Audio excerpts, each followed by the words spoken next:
Today I'm going to show you how to sew the pocket in the Lobethal shirt. It's a little bit different from some of the other pockets that we have. So I have my pocket facing here. It's interfaced and I've finished this side. This is the side that is longer, so it has this shaping on one end, so you're going to finish this side here, the long side, which is the side without the notches. Alternatively, you could press this over and just pin stitch along this edge, and it really depends what you prefer and what your fabric is as to what the best finish is for that. You could even bind that edge if you wanted to. So this is the right side up of the front of the shirt. This is the side seam here, and we have 3 notches. So there's underarm notch, and then we have 2 pocket notches. We're going to place the pocket facing right sides together onto that side seam there. This long point is going to be pointing towards the hem of the shirt. So I'm just matching these notches. If you find the notches do not match at all, then you probably are trying to attach the pocket facing to the wrong notches, maybe to the underarm notch and one pocket notch rather than both pocket notches. So just be aware of that.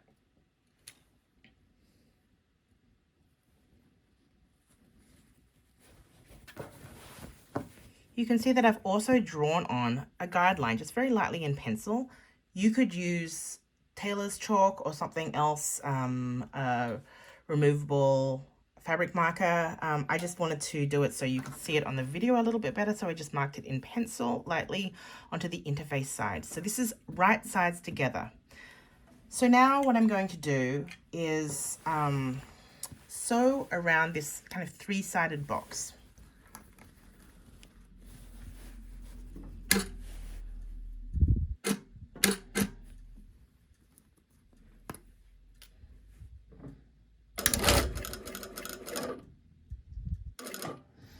I'm pivoting at the corner.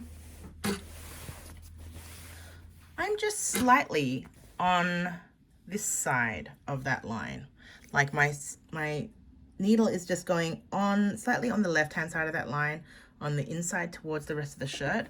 And that's just to make this opening just a pin's width more than half an inch.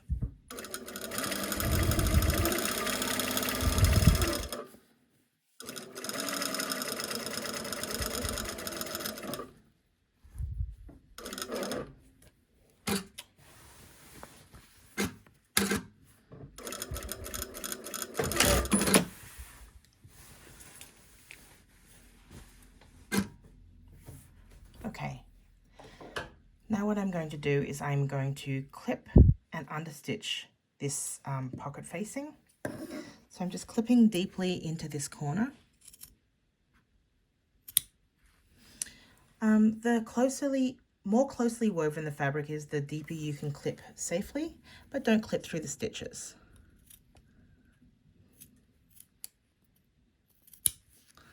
Kind of awkward to do this on camera.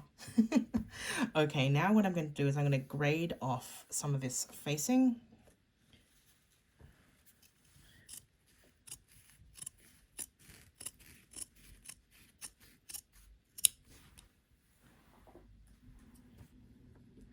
And the little ears as well.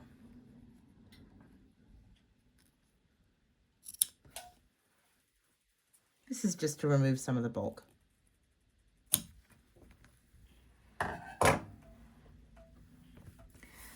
Now I'm going to just fold the facing out to the side and finger press it out. I'm going to understitch now, and there is no need to ever press before you understitch. In fact, it actually works against you. You actually want to make the understitching do the work. I'm set up to understitch now. I'm going to start my understitching about 3/8 of an inch inside of that box stitch that we did.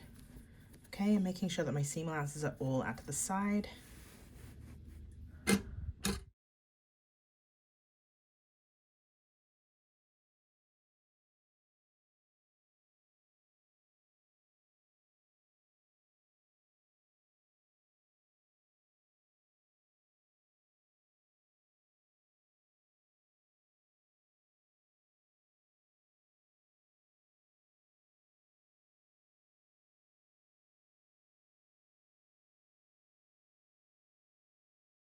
Now what I'm going to do is turn this through to the back.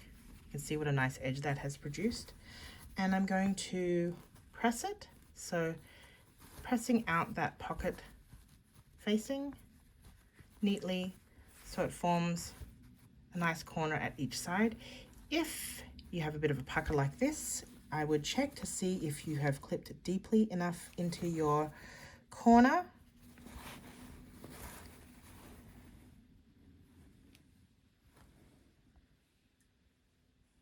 You can see here, I can go a little bit closer. Sometimes using an embroidery scissor is the best thing. This is a very tightly woven fabric, so it's actually quite easy to do that. Very deeply, but don't go too deep if it's loosely woven, and then that'll press out neatly. So I'll have like a kind of box when I come back and press that. So now I've pressed this through, and you can see that we have this kind of box shape going on here. At this point, you can choose to do a top stitch in here, down here, and out to the side, or you can actually leave that off if you want to. It's up to you. Now I'm going to take my pocket piece, okay? This pocket piece is going to go behind here, just like that. And then we're going to top stitch the pocket shape down. So I'm going to flip it over to the wrong side. Okay, the notches on the pocket should match the opening pretty well. The shape of the facing should also match the pocket pretty well. Okay, if yours isn't exact, it's not the end of the world. I have also finished this edge of the pocket. So I used a serger. You don't have to, you can use whatever method that you prefer. You can bind it or zigzag it. Now this next step is something you just want to be mindful of when you do it. So just taking a bit of care that everything is nice and flat. This is the hem edge, and this is the rounded edge of the pocket. This is the kind of pointy end of the pocket, which is going to go up towards the neckline.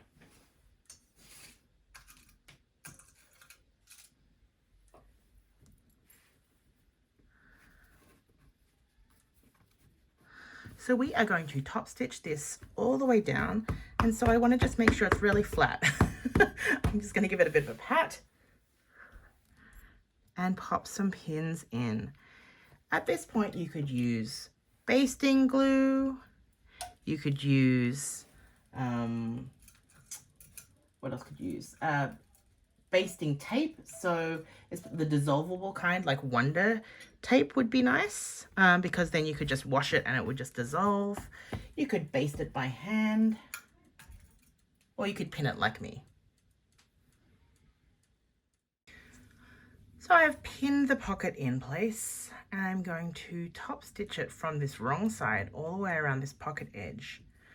I've got my stitch length set a little bit longer on about a 3, as is customary when you do top stitching. I'm just going along this, just slightly inside the edge of the overlocking. I guess I'm just running this edge foot out on along the edge of the pocket.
I'm in big trouble because I sewed over pins, but I do it all the time. And sometimes it breaks a needle and sometimes it bends a pin, but if it's something like this where I really don't want it to shift, I do it, and sometimes I break a pin or a needle, and it's worth it to me. So do whatever works for you. I'm going to turn it over so you can see. So because I sewed from the wrong side, my pocket outline should be pretty neat. So you can see the stitching from the right side, and your pocket should be functional. So you can like test it to make sure that it works and there's no like weird holes. And then what I'm going to do is I'm just going to stay stitch down here to hold this together. Maybe a 1/4 inch from the edge. That'll be hidden in the seam allowance, but that's just there to hold it in place. So I hope that was helpful pocket sewing tutorial.